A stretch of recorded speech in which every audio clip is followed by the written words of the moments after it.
Hi everyone, welcome back to my channel. If you're new here, I'm Carol. Thanks for stopping by.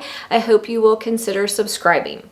So today's video is the first video of 2025, and it is also part of a collaboration sponsored by Lisa of Sutton's Days and ForJars.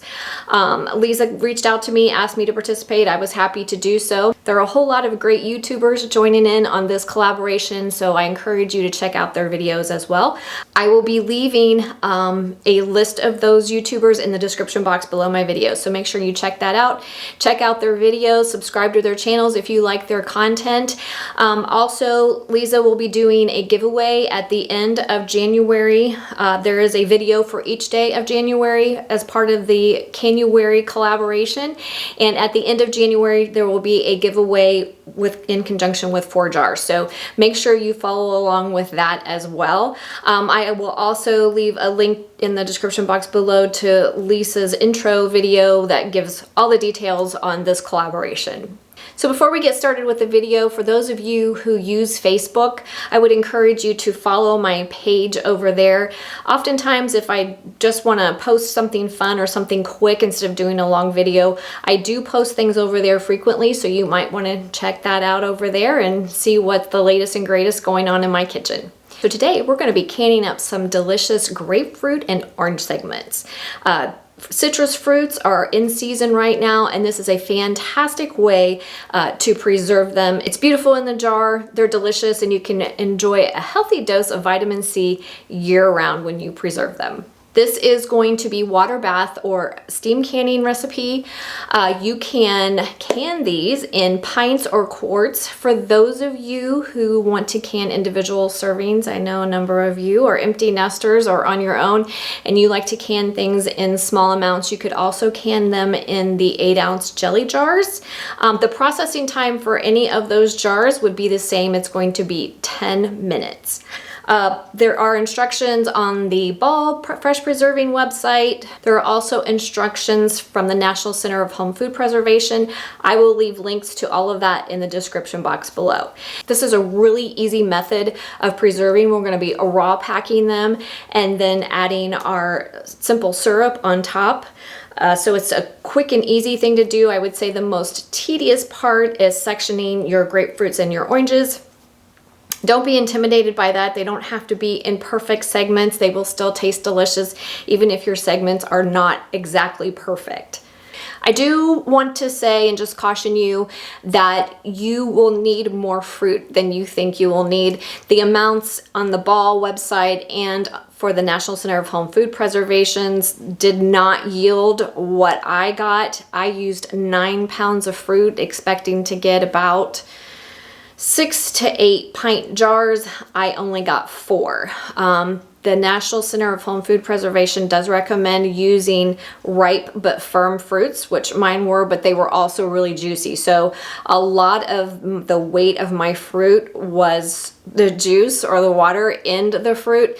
So like I said, I used 9 pounds of fruit and only ended up canning up 4 jars, which is totally fine, but just something to keep in mind to plan on using more fruit than you think you will actually need. Now, you can them up without using a sugar syrup. It's fine to can them in water. However, I highly recommend that you use a fruit syrup. Using the sugar syrup does help preserve the taste, texture, and quality of the fruit. Does not play any role in safety, but it does produce a better quality product as it sits on the shelf.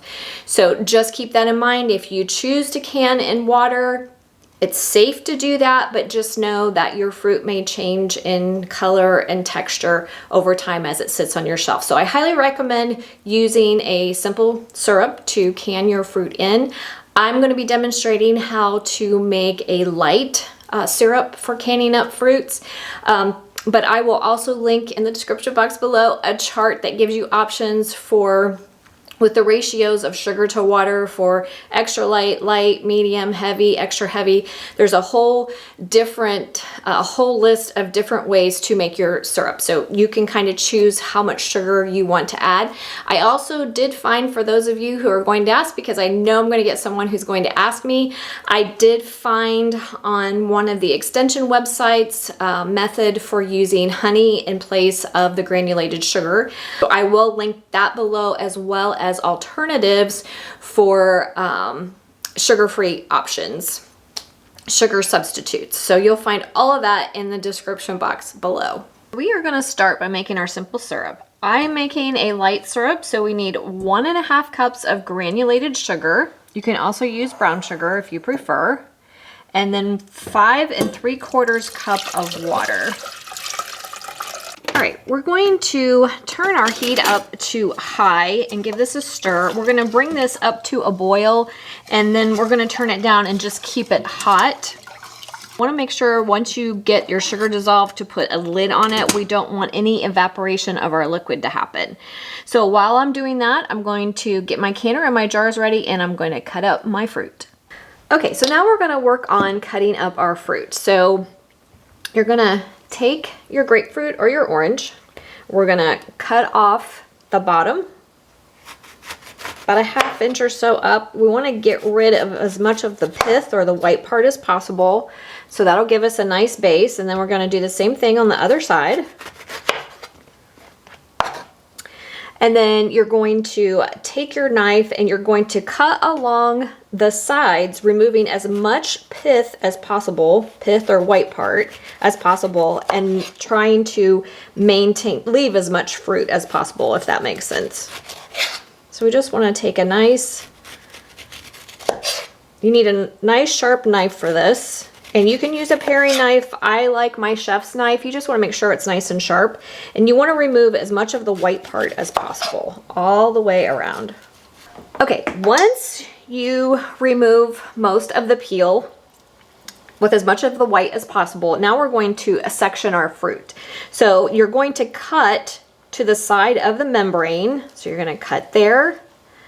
And then you're going to cut to the other side of it so that we can remove the section. Again, to the side, the other side, and there you have your section.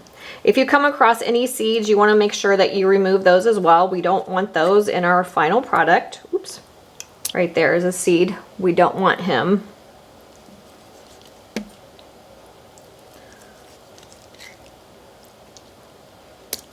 And this section should pop out for you fairly easily.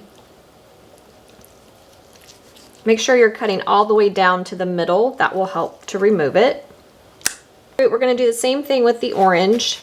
Admittedly, it's a little bit harder with the oranges unless you have really big ones because they're smaller, so they're a little more tedious to work with, but you're just going to do the same thing.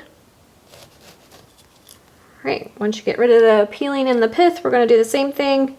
Cut between the membranes to section our orange. Okay guys, we are all set for canning. Modern canning guidelines state that we do not need to pre-sterilize our lids or our jars as long as we're processing for 10 minutes or more, and we're going to be processing for 10 minutes. Whether you do this in quart jars or pint jars, the processing time is the same. It's 10 minutes. So we're going to start by filling our jars with our fruit, and you want to start with hot jars. We are going to be raw packing, but you still want to make sure your jars are hot because we are going to be adding our syrup on top, and our syrup should be at boiling.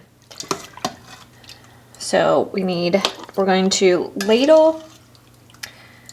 I'm using a slotted spoon to fill my jars with the fruit to 1/2 inch headspace.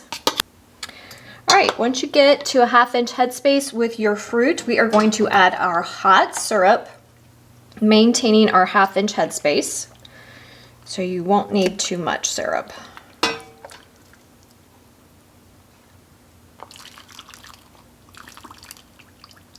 All right, then we're going to use a debubbling tool, plastic butter knife, or chopstick to release any air bubbles. As you release your air bubbles, your headspace is probably going to change a little bit, so you're probably going to have to add more liquid.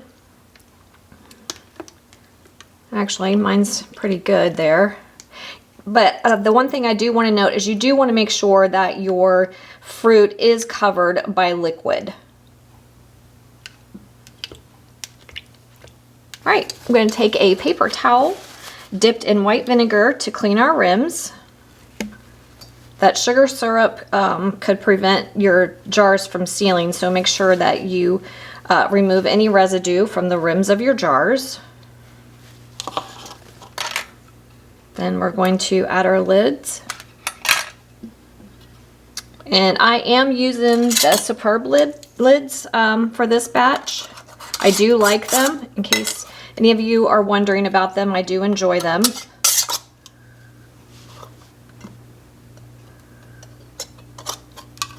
And then in the canner they go.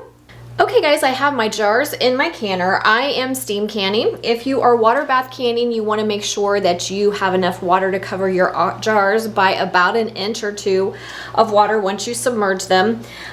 With steam canning, you want 3 quarts of simmering water in the bottom of your steam canner, or whatever instructions come with the steam canner that you are using. So my water was at simmering. If you are water bath canning, you want to make sure that your water is at simmering before adding your jars. So I've got my heat on high. We're going to bring our water up to temperature. For water bath canning, you want to make sure you are at a full rolling boil before you start your processing time. For those of you who are using a steam canner, there's a dial gauge on the top that tells you when to start your processing time. You're going to be in your green zone for your altitude. Once your water reaches the correct temperature, whether for steam canning or water bath canning, you're going to slowly reduce your heat just to maintain a full rolling boil, or just to maintain staying in your green zone. We do not want it boiling too vigorously throughout the canning process. So process for 10 minutes and then I'll bring you back. Guys, we are all done. I processed for 10 minutes and left the lid on my canner for another 5, and then I've let them sit an additional 5 minutes in the canner before taking them out. So I wanted to show you how beautiful it is. Sunshine in a jar. Looks just amazing, and they taste fantastic. Now, as you can see, the fruit is floating. That is very common in canning when you're canning up fruit. It is not that you did something wrong. For those of you who are new, we refer to it as fruit float. And it is, like I said, it's very common. Sometimes it can be avoided, sometimes not. It just has to do with the air that's in your fruit. It's totally fine if your fruit floats, as long as you followed proper canning guidelines. So that's it for today's video, guys. I hope you enjoyed coming along with me today. I hope that you will give this a try. I also wanted, as an afterthought, I did want to mention that you can infuse other flavors into your syrup. If you'd like to add some vanilla bean or a cinnamon stick, cinnamon goes really well with citrus. If you'd like to do that, you can certainly steep a cinnamon stick or 2 or some vanilla beans when you are making your sugar syrup. Just throw in a vanilla bean or 2, throw in a couple of cinnamon sticks, infuse it into your syrup, or you can also add a cinnamon stick or a vanilla bean into the jar along with your orange and grapefruit segment. So there's lots of ways to change it up. You make sure that you follow along with the Canuary collab, and if you have any comments or questions, leave them for me in the comment section below. Have a great day, and I'll see you next time.